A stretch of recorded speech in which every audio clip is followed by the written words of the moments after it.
Okay. So we're live now. I'm going to give people a few minutes just to start joining.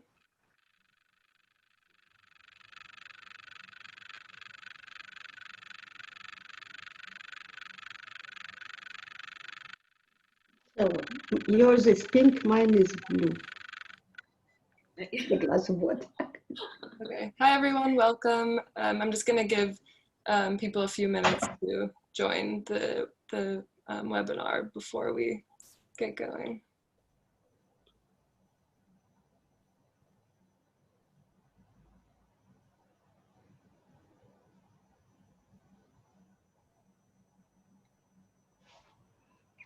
That's Rachel there. I see. Oh, yes.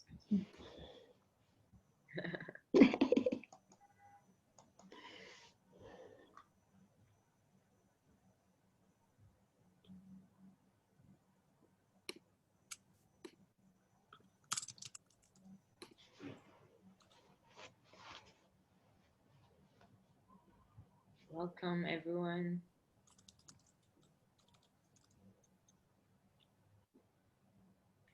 Okay. All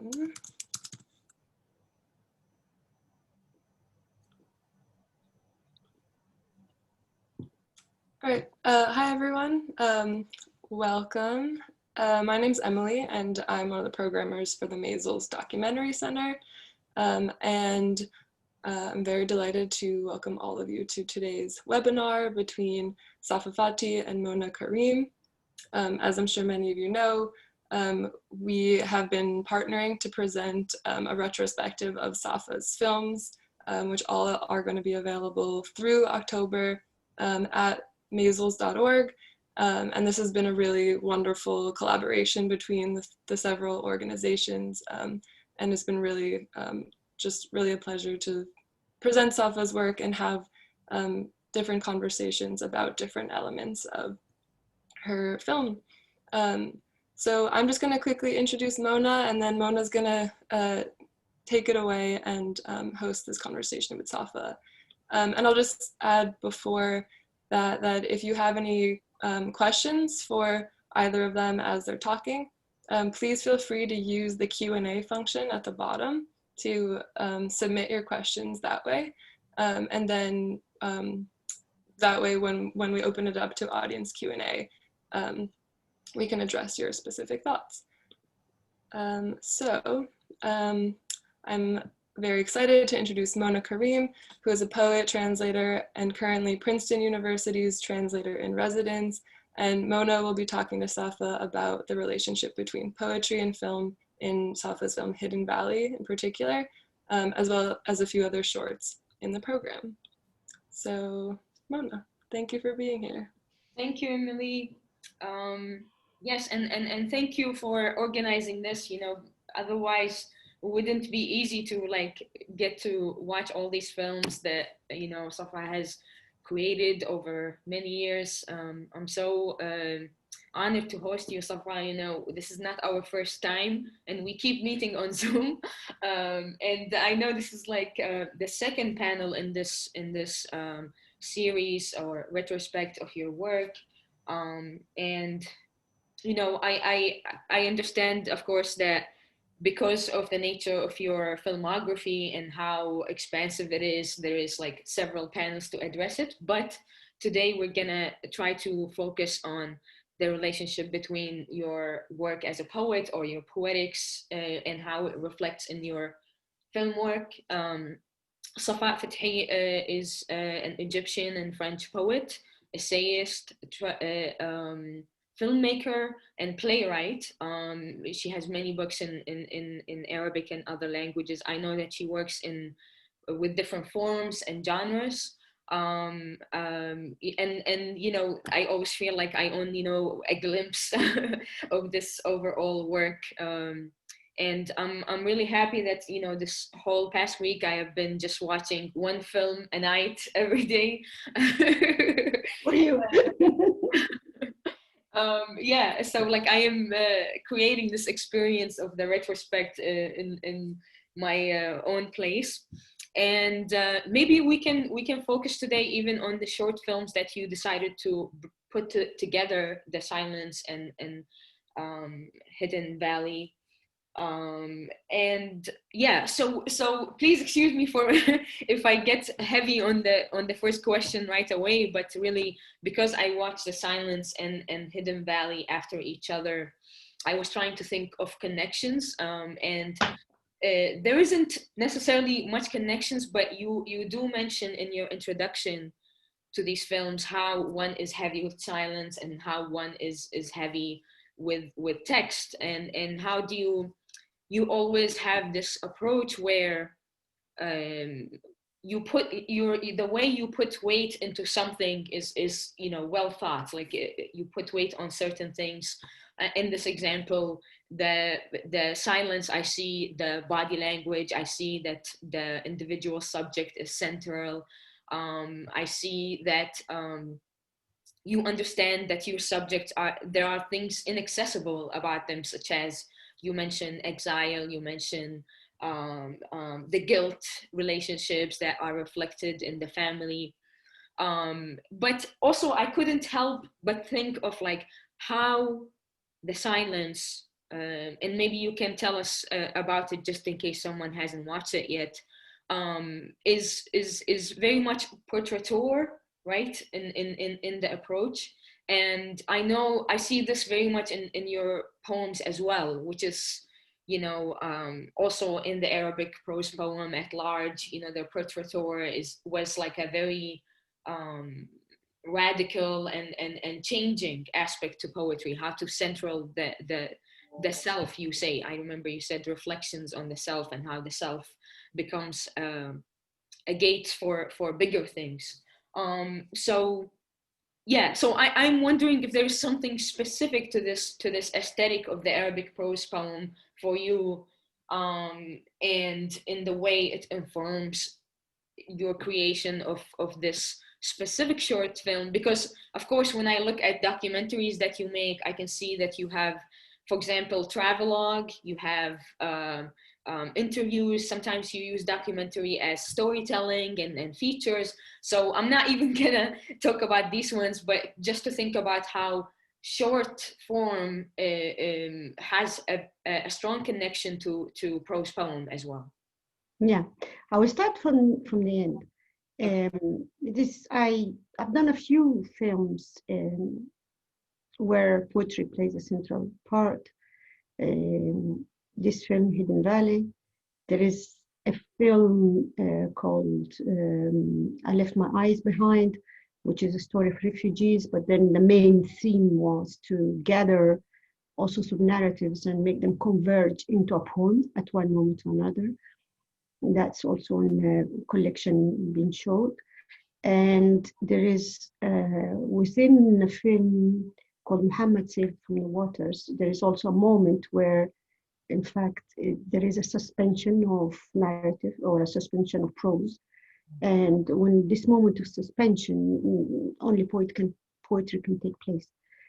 So that's, like I would say, from starting from this experience, that of course there are intrinsic relationships with, like, which go into the content of what I'm doing, the poetics of the documentary itself.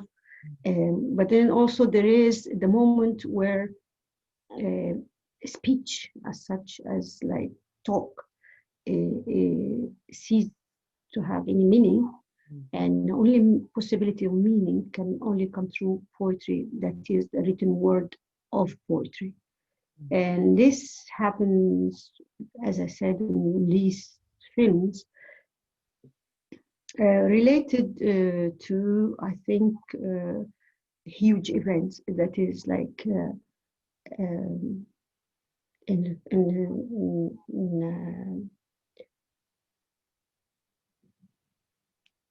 the case of Mohammad Saved from the Waters, it's a story of my brother who passed. And so there is a moment where the storytelling of saying this is what happened, and events, the sequence of the events is such and such, doesn't mean anything.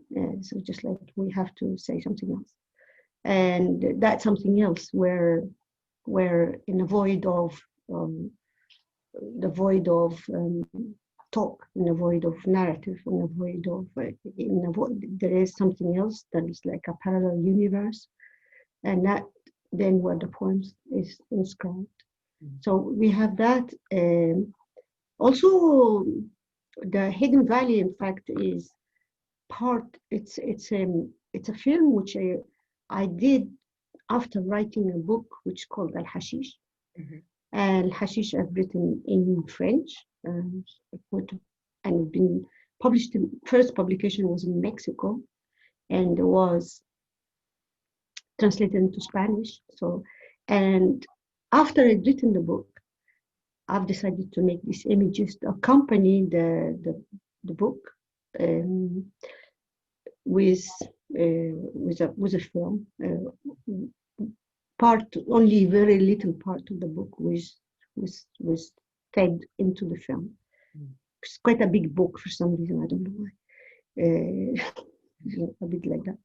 So, was it published in Arabic? Was it? No, I'm translating it myself into Arabic. I almost finished the translation. So I'm contracted to the National Translation Center in Cairo for the translation, but we have a problem with the title because we cannot publish it with the title Al Hashish. Yeah. So we have to say grass, or we have to say herb.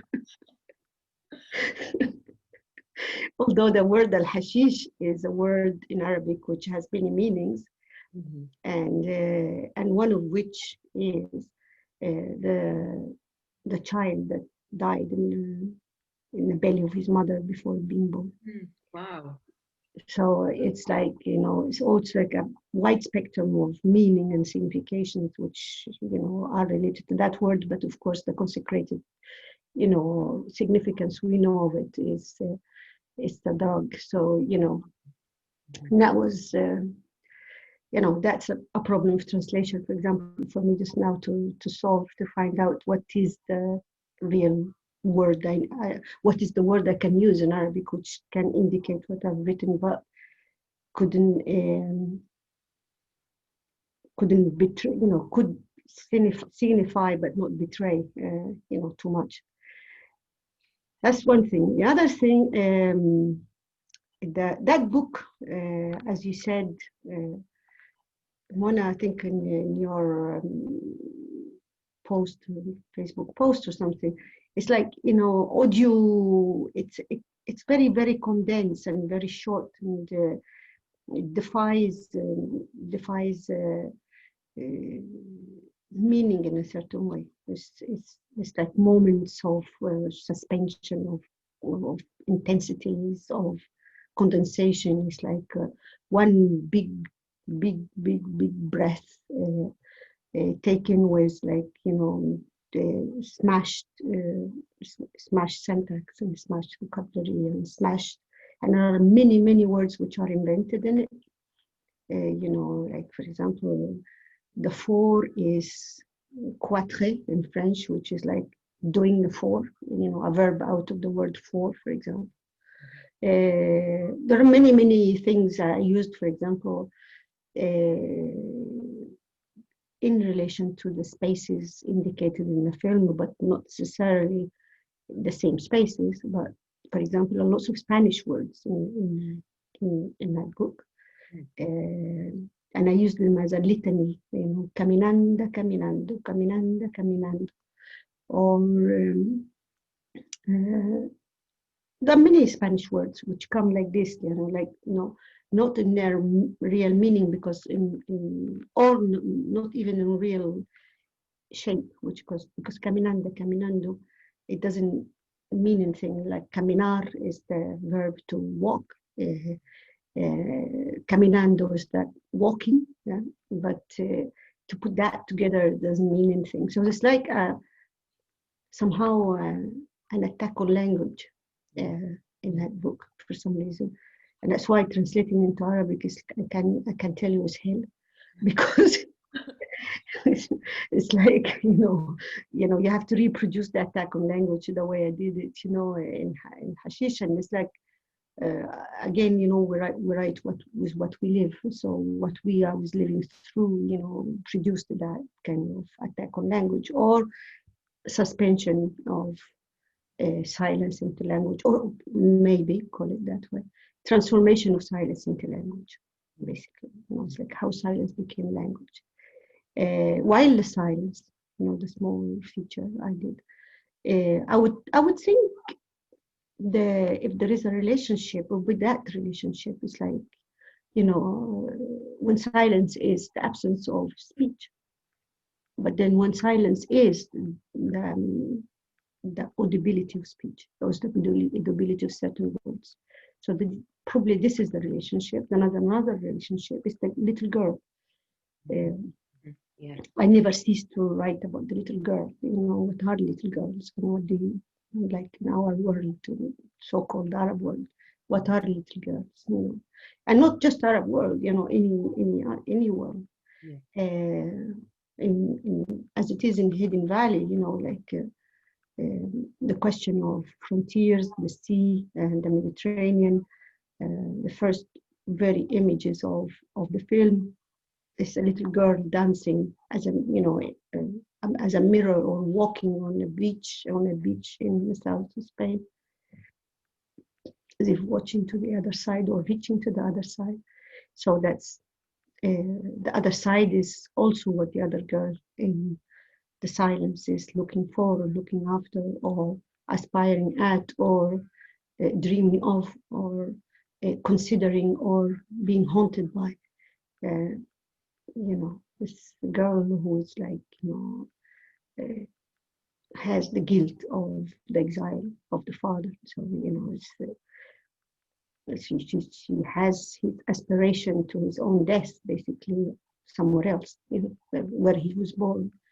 And that goes across generations, as we know, and across frontiers, and across also, what do you call it, genders. It's like, it's not the mother, it's that father. And we know that's the heaviness of that, the weight which that carry, and the pain of the parents on their children. And, they give it to them, and they inherit that before they inherit anything else. Yeah. Am I near your question?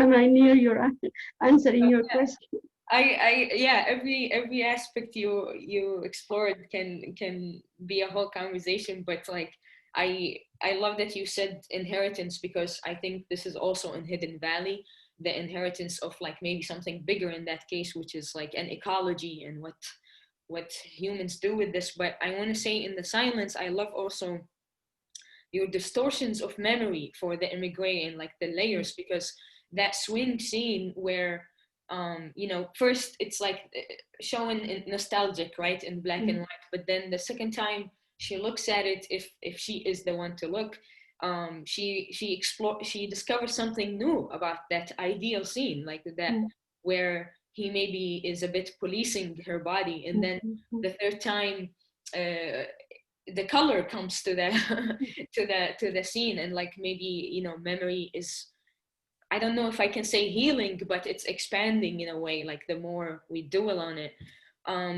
But yeah, I see, like when I watch that, and then I watch Hidden Valley and these dolls, right? And they were terrifying. They were not like necessarily. Those are terrifying things. Those Yeah. are terrifying things. Yeah, and in that in the Hidden Valley, you just like as the film moves, I feel like this doll, like gained more meanings, more personas. I was thinking like of like, it was really haunting to watch this from this moment where we know how like the Mediterranean has become like a graveyard, and to watch this film, and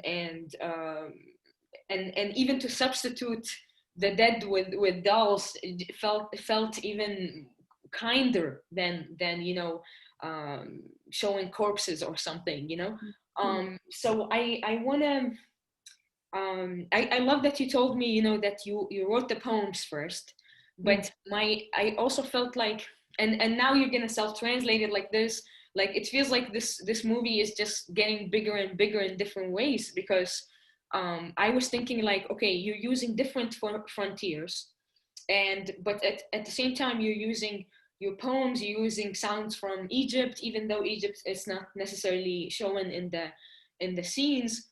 And I couldn't help but think of, like, for example, when Pasolini made Medea, you watch it and you're like, oh, this is, just like he recreates the mythology, and you look into the details and you realize that he filmed it in Turkey, in France, Spain, Italy, all of that. And he brings back that ancient world that was one and at the same time vast. And then, of course, this lead me to how Derrida says, like the modern West inherited, this ecology, inherited this Mediterranean and made it itself. And by the end of the movie, one realizes that frontiers are not geography; they are wherever the violence happens, right? Like even in your more recent work, when you go to Iraqi Kurdistan, like that's an example of like how frontiers get created and dissolve, like with violence. So yeah, I felt like you created a transnational piece in a sense, where it's like it's not only about summoning that old world, it's about like using that world to say like, well, this typography has become one of violence, where like what is shared between us is this encounter with the frontier violence, I guess.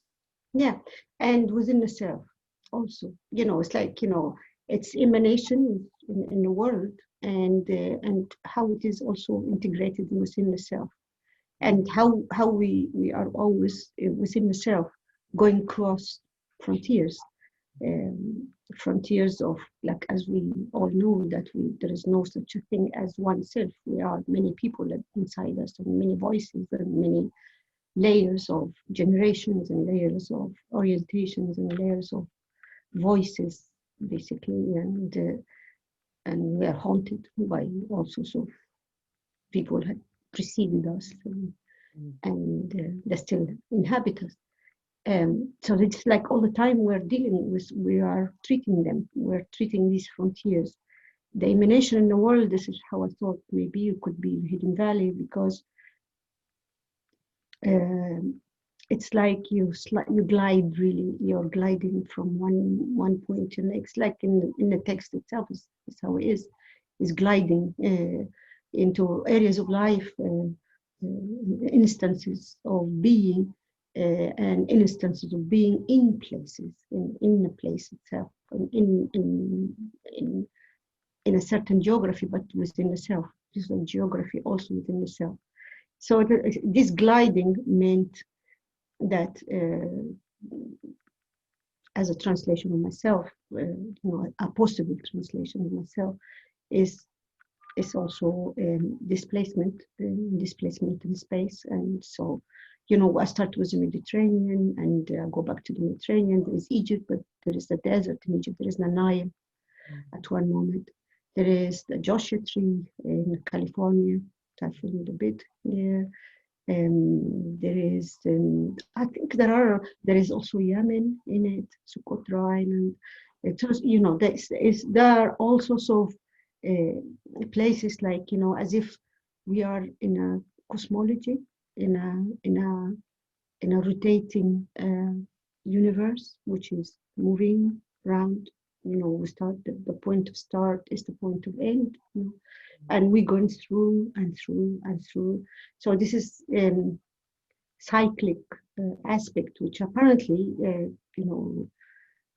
Tamas had noticed when they wrote about the films. They very, very sensitively picked it up. It's not just in that film; it's also in other films. This kind of cyclic thing, this roundness, this cyclicity. There is, the point of start and the point of beginning at the point of end, and the point of beginning as a point of start. That kind of reference to rotation, and rotation is a very important thing for us because we live in rotation. We cannot avoid rotation. It's like the only thing. It's like our universe is made of it. We are founded, grounded in rotation. Mm-hmm. So somehow this film is about that, and it's also about. I'm very, very, very preoccupied by the question of survival. So there's also about that. It's about, as you said, surviving pain, surviving the travel, surviving the crossing, surviving the waves, which come the first beginning of the film really, really harsh on the shore, break on the shore, to remind us, that's like, there is a fantastic film by Fontrice called Breaking the Waves. It's about breaking the waves, and which is also our destiny, and it's our past and destiny at the same time. So that this is all the universe in which I try to move and make my images move in. In other films, I used cyclicity, but as stability. There is a film that is not in the collection. It was called No à la mer, Name to the Sea, but it's open to 100 words of interpretation, because no in French means no in English, or name, as mer means sea or mother. So it's that film. It's filmed in a kind of basin of water, and I filmed the light reflected in the water during the whole day, like in a few minutes. And so that, like, you could see the day starting and the day finishing, reflected in the water. It's only half an hour film, and goes that way again, the cyclist. But there's no displacement. It is just one single space, no more than one single space in that film. So apparently, it's like either I do it very contained and very, like in a crystal ball, or or I just explode the ball and then go everywhere and we travel. Yeah, as we. I wanted to actually ask about this, the travel aspect, because I recently noticed what we call travelogue always applies to too specific of like let's say form, writing or production. So I think of Hidden Valley. I could think of Hidden Valley as like a take on travelogue, and the beautiful thing that it brings is that it centers around the contested presence of the poet, right? Because the poet is just like, just like is like this third eye overlooking all of these spaces, sometimes getting too close to certain parts. I love that sometimes you took shots that are just too zoomed out, and you make ecology like frightening sometimes. Other times it's just let's say romantic or enjoyable. And so I was thinking of like, yeah, like how much you make out of this contested presence of the poet, because it's, I see it in other movies too, like sometimes you are able to like hide and just let your subjects play, but other times you come in with like stressing certain giving some touches, I would say. And in Hidden Valley, the text, the audio is not only your poems, it's like your poems, and then there is the music, and there's these sound bites coming in. So so I guess, where does the specter of the poet take you in all these filmic narratives? Well, it's like, the moment you write, there are many things come into your writing without noticing. For example, I come from a city from the south of Egypt called Minya. Mm-hmm. And Minya, for a long time, didn't have any taxis, but we had horse carriages as a taxi. How to? It was like really is the main means of transport other than buses, but with hardly any buses anyway. So we just took hand tours. So one of the sounds, which are the sounds of my life, is the sound of horses running on the streets. And even when I was like, when I came to France and I used to go and visit and be lying in my bed, and I would just all the night long I would hear horses running, the running, this particular sound of horses on the street, on the pavement. When I was writing the hashish, this is, part of the composition, if you want. It was also not just like words, it's also the memory of sound. And when I made the film, I put that sound, I recorded it. I went to I recorded the sound of the, we still have the carriages, not as many as before because there are normal taxis now, but I recorded that and I put them. And there was also some other sound which I really love, and which is disappearing just now, but this is like street vendors when they shout for the fruits and vegetables and things, and some of them have really beautiful voices and do it really nicely. So in Hidden Valley there is some of that as well. There's like in an American desert we hear the horse carriage and we hear the street vendors of many. So I said, tried to give dimensions to the words. And there, if you want, the poet here is like hiding behind something even, I would say, larger than the poet, which is like, the poet is very much interested by the simple signature, I think, like how you sign your work. There I was not just interested by my own signature as much as more of a larger signature, if you want. I cannot name it. It's difficult to name. But it's not my simple signature. I can efface my name from the film completely. It's something larger than me, which was speaking there, and probably call it ecology, call it the earth, call it space. I try to include lots of places that is to see the universality of my inscription, which doesn't necessarily need my name for it. For example, you have oceans, you have many oceans in that film. You have the Mediterranean, you have the deserts in Egypt, you have the desert in the United States.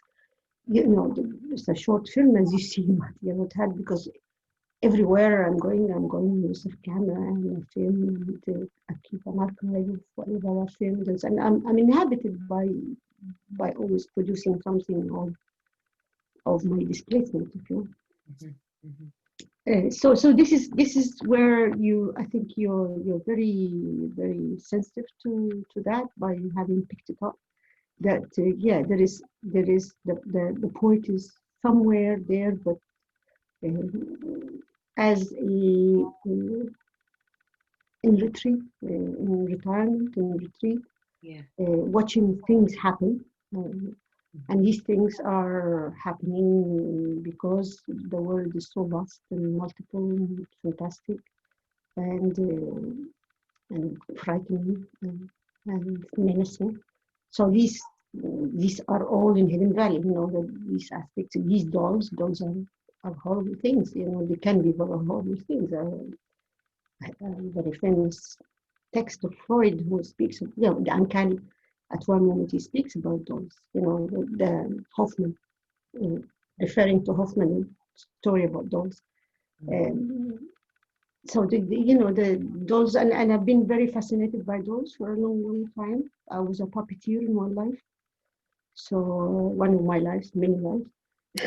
So I used to make dolls. I made puppets and played publicly with puppets.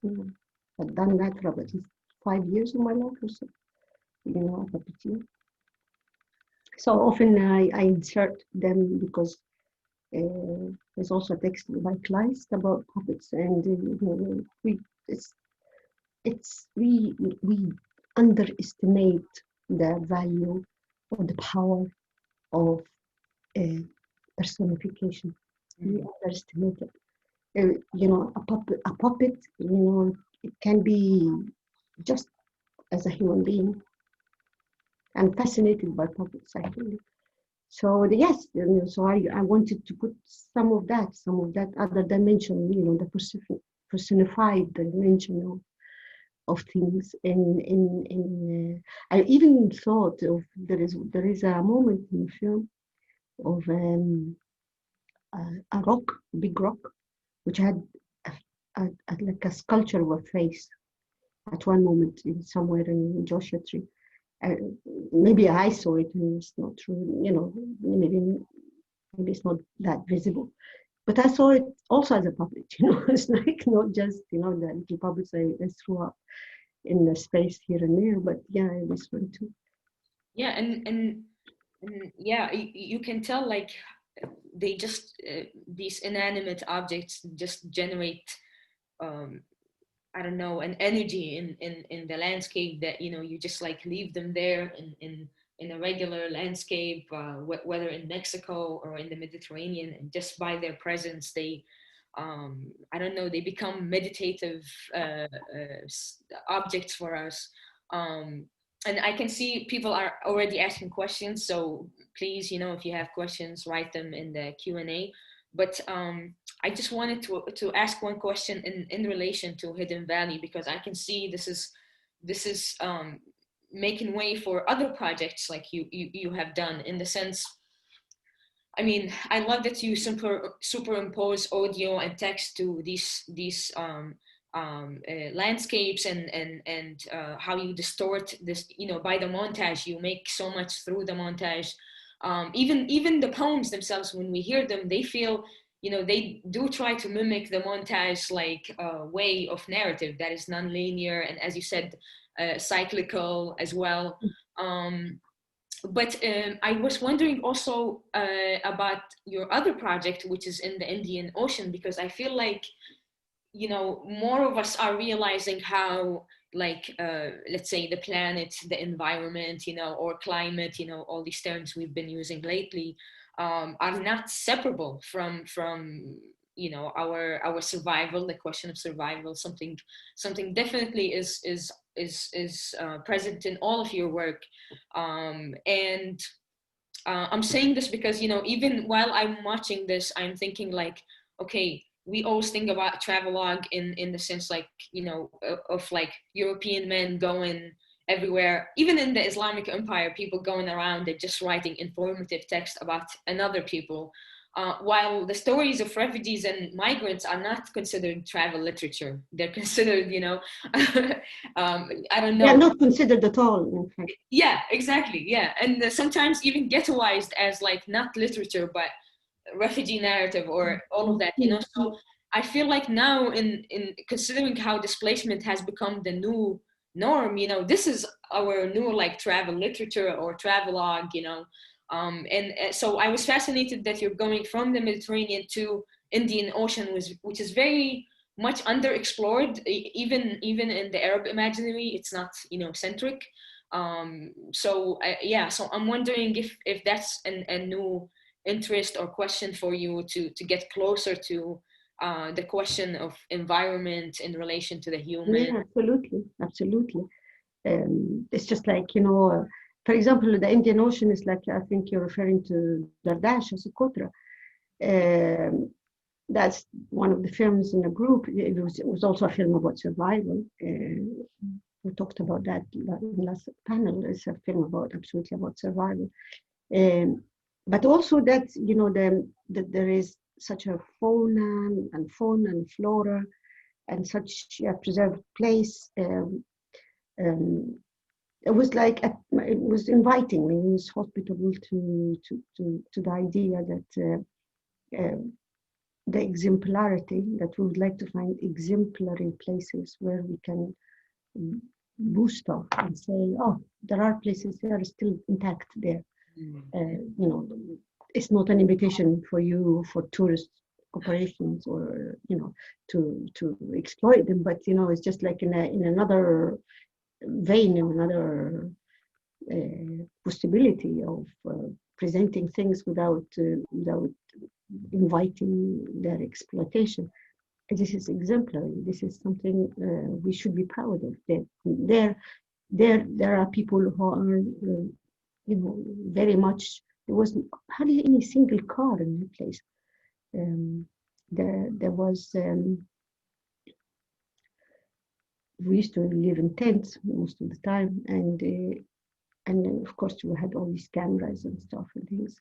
There was no theft, so we used to leave everything in the tents unguarded and go and do things and then come back, and nobody would come near wherever you live there. There was no murder and Socotra. There was none of these things. Probably from time to time there is a case of something, but then they deal with it, and the state doesn't deal with it. They deal with it among themselves, but usually speaking, there is no either theft or murder. So there's no crime. And they live there. They live in total autarcy. I don't know if the word exists in English or not. It's autarcie, they say it in French. You're not like closed from the world. The place is very, very dangerous to get to, because now we could go by plane, but before, and the planes were not that frequent. But you could hardly arrive by the coast. It's very difficult because of the sea, the rough sea. The weather is very, very difficult there. They call it a sea of, many summers. There is no other seasons, but just many summers. So we went through the winter, the easy season, but that was warm enough. But after January, after February, January, and March, then it's just impossible to deal with. So it was like that kind of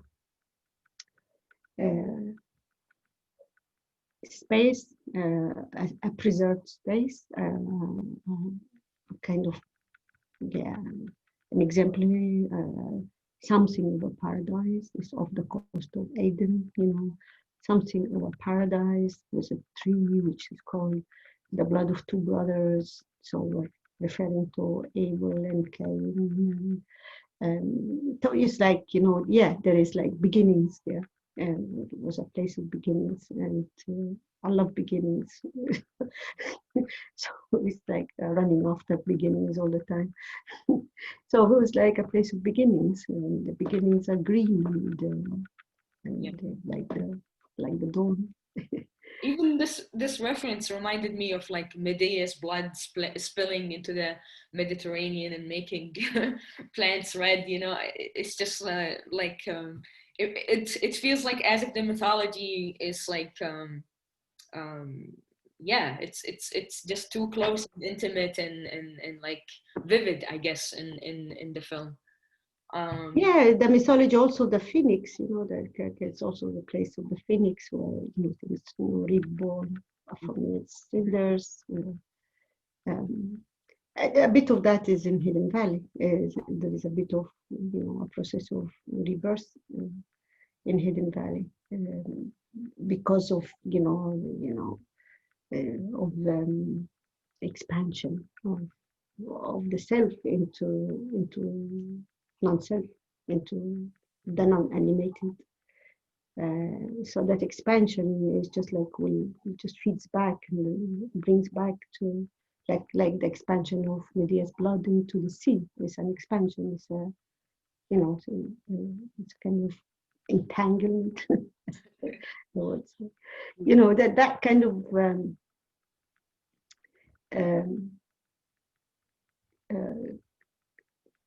going out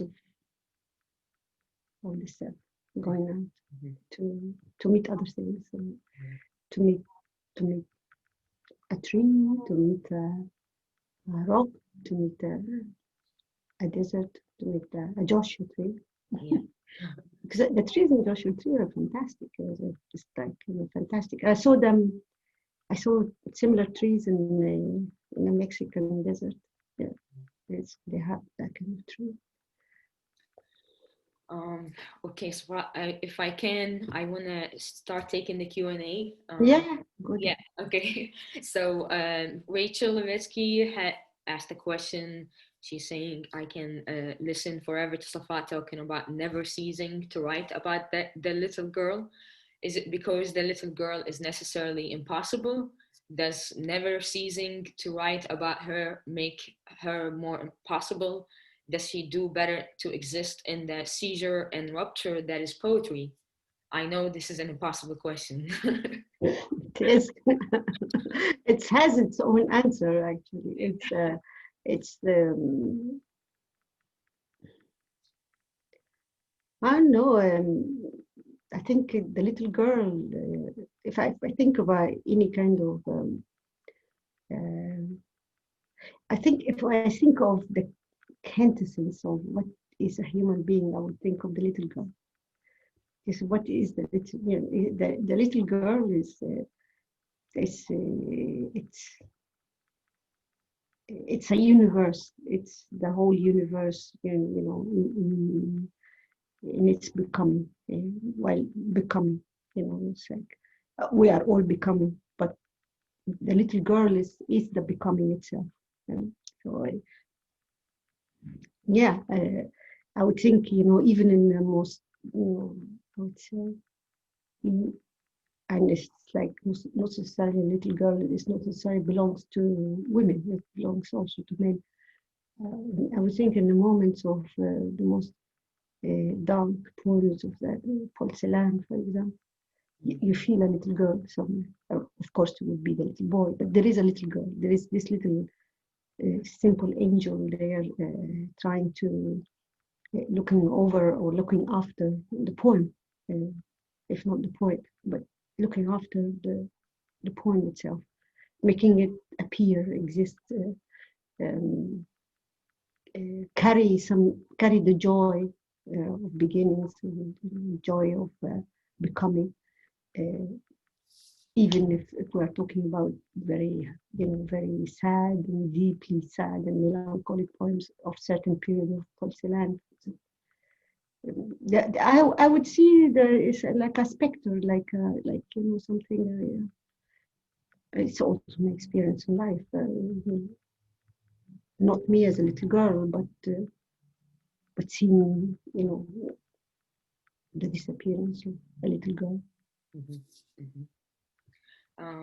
Okay, so if anyone has more questions, please put them in the chat, because we don't have much time left. But I want to ask a bit selfish of a question for me, which is really has to do with the question of genre, form, and also language, because I feel like they're interconnected. I want to say that I mean, I immigrated maybe 10 years ago. You've gone through that experience. I'm sure you've had many reflections and ways to process this, and through your creative work I can see it everywhere. But I also want to ask specifically about literary maps, because I feel like in all your work you're crossing whatever map is set up, right, for the poet, for the filmmaker. Even the fact that you change genres and forms in your film. You've tried all kinds of formats, documentary, short films.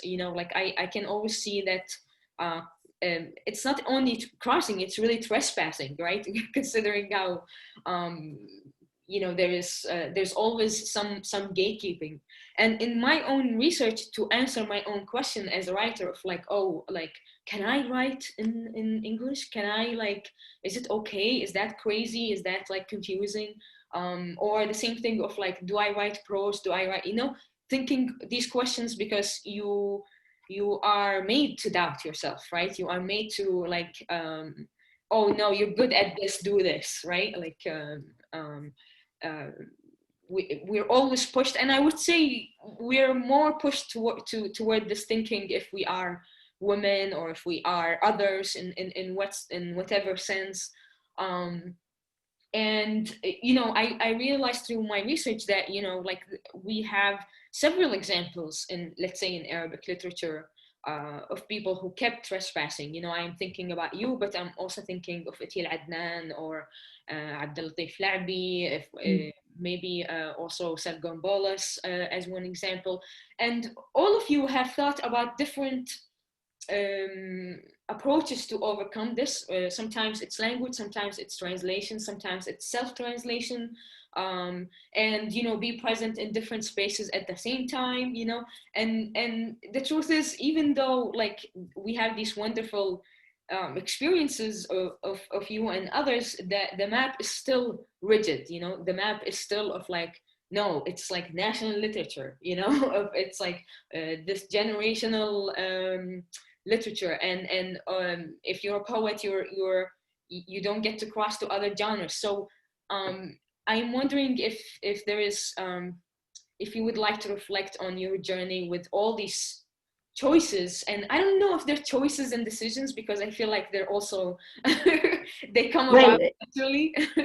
They are not choices. Yes. In fact, they are not choices. We were talked about earlier about voices. Somehow it's to do with the hospitality to voices, the hospitality to voices, and not mute them, not mute one for the interest of the other, if you want. And I'm sure we're all like this, like all of us are like this. I just go behind the call. There is a call every time, and somebody's calling, something is calling, and I go behind the call, and the call arrives in one language sometimes rather than other. Given that I can hear the call, if I can't hear the call, then there is no call, or the call is not reaching me. So if I hear the call in a certain language, I will go behind it. I don't mute it. I heard the call for that book Al Hashish in French. I could never, ever, ever have written that book in Arabic. Never. I went behind it, and it's once I translate it into Arabic, it sounds like nothing written in Arabic. Absolutely nothing written in Arabic. So I went behind that call. As I went behind the call of films, moving picture, it was a call. It came, and I went behind the call of the puppeteer. The call ceased, so I ceased to be a puppeteer. As I went behind the call of, I used to be directing plays as well. So I went for that for some time, and I ceased because that ended somehow, and I decided to write plays rather than make plays. Not decided, but that I felt the imagination would work better, or the call was more intense and more rewarding and more grateful while writing, rather than going to directing actors and putting plays on. And so the imagination has a free go. At one moment I was in a restriction and economy of the documentary. Documentary is a very hard field. I was in it, and because I was cold as well. And then now I'm out of it. And I think that probably because I'm getting old, but not just because I'm getting old, but also because the call of the written word is much stronger than any other thing. I'm much more into just the written word, into the retreat from the scene of the image, the theatricality of the image. So I'm retreating there, but that wouldn't stop me at one moment or another to make film poems. That's I don't need anybody to do that. I film, I do the things, and so I could do that. So that's like this multiplicity, if you want, which of course Abdul Qadir Janabi, of course Ital Adnan, of course our composers. We have people who had preceded us, Gibran, preceded us, but we're still very suspected. I think we are suspect. Yes, yeah. Suspected of treason of some sort, because the suspicion of treason is a real one. You're suspected of treason if you don't write in your mother tongue. was supposedly mother tongue. And I have 100 ways of contesting the idea of mother tongue to start Yeah. with. Of being more, practicing more than one genre. Then you are a traitor to something. You are either a traitor to cinema or a traitor to poetry or a traitor to both, or you're not serious. You are kind of amateur. Whatever. The suspicion is heavy, and the suspicion of treason is very heavy. But since the calls are stronger than the suspicions, so the calls take over, carry it. Yeah. Wonderful. Yeah, Safaa, if I can just take one more question from the audience. I have Ghazal Musaddaq asking, this is not a direct question, more of an observation. And since Safaa has great knowledge of Sufi writings and her creative and philosophical work is influenced by that, I thought I'd put it here if she wants to comment on it or just food for thought, that constant rotation and whirling. I can't help by thinking about the concept of sama and the whirling order. Perhaps in choreographic way, Rumi analyzed it, given that there is no evidence that Rumi knew anything about dance before Shams. I was just thinking the way you explore your narratives is very close to the essays of Shams. Interestingly enough, Shams writes about hashish, that our friends are lifted by sabzik, the little green hashish, which he calls it a dream of evil. خيال الديف. I don't know if I'm saying these things right, perhaps hallucination, but immediately after he adds, we won't even buy the dream of the angels, let alone a dream of evil, to reveal the dervish quality of ultimate independence from anything, even the divine. Was the little girl going to reach that? Well, probably I'm aspiring at that. And, thank you, Azal, for that. Yeah. It's where I hope to head. There is so many interruptions and so many obstacles to that kind of purity, and it's difficult to coincide with that. But yes, I'm aspiring at that. Of course, it's where where there is an opening. I find a possibility of opening to everything, to the becoming, to what Derrida calls Quran, the possibility of things happening, or the possibility of occurring. So that's I think we are all one way or another that way. All artists are somehow like this, going that way. Sometimes they are very aware of it, sometimes they are not, but that kind of path of light, whirling, is our call, I think, and I think we all share it. Wonderful. I want to just to close, I want to ask you, Safa, if you could tell us about the next panel you're going to have, and what you think of this program so far. If there's something you want to say to people who are going to go and watch all these films, like where do they start?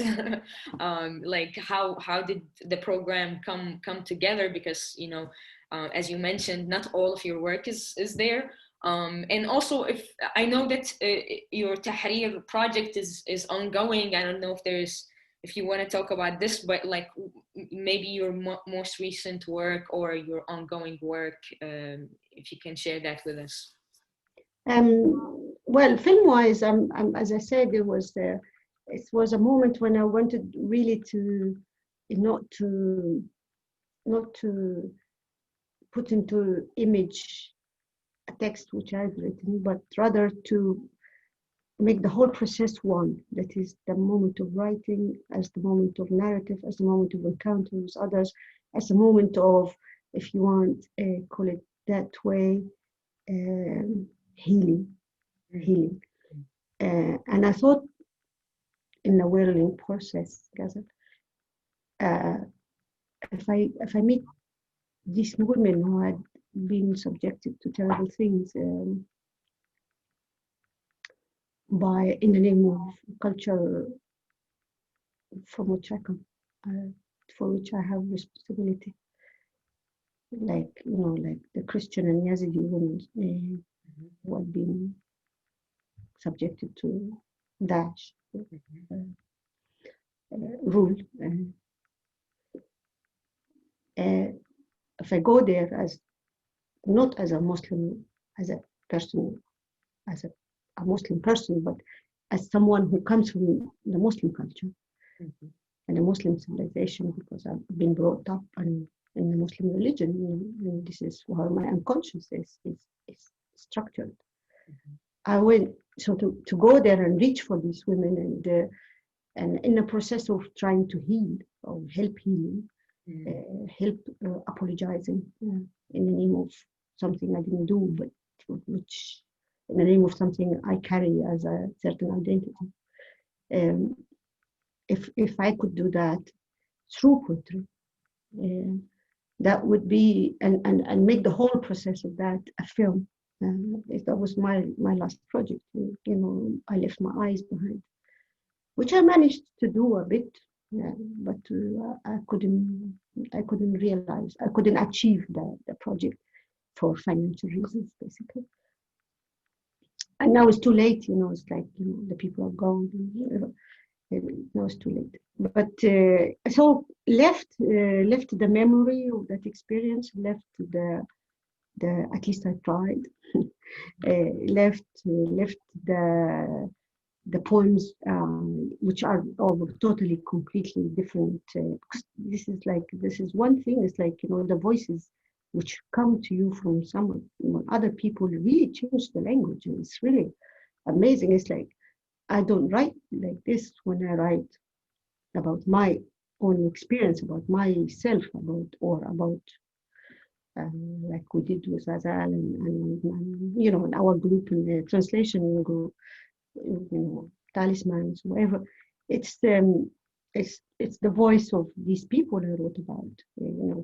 There's this Christian woman who was in the refugee camps in Erbil, and they kidnapped her little daughter, her 3-year-old daughter, and she really, I just wrote, and I didn't. It was her voice dictating that to me. It was like we became refugees. Like we were talking about, traveling, the refugee as a unwanted, undesired, suppressed part of the travel literature. And then all of a sudden, they were just in Mosul, and they had to move to Erbil, for within a few hours, and she lost her daughter in the process. And she arrived, and we became refugees. It's only 50 kilometers, only, I don't know, not 50, maybe 200 kilometers, no more than that. And there we became refugees. And then I wrote it, we became refugees. It's her voice inside me which made me write, we became refugees. So this is my last project, film project. I'm writing a novel just now in English. Yeah. Wow. Wonderful. So, I'm still writing it. I've been doing that for about how many years now? At least 3 years or 4 years. Yeah. Amazing. Thank you so much, Safaa. It's been an honor and a pleasure. I'm like, I can't wait to read all these things and watch more of your work. And I want to thank Art East and Maysles and Tamas for putting this program together. I think, even though I wish we had this conversation in person, it's amazing how Zoom allows us to be with friends from different countries and to be together. So I wish you a great night. Thank you, everyone. I'll see you soon, Safaa. Thank you so much. Thank you, Sarah, for putting this on together. Thank you, Mona. Thank you. It's been great. Thank you. Great. Have a good night, everyone.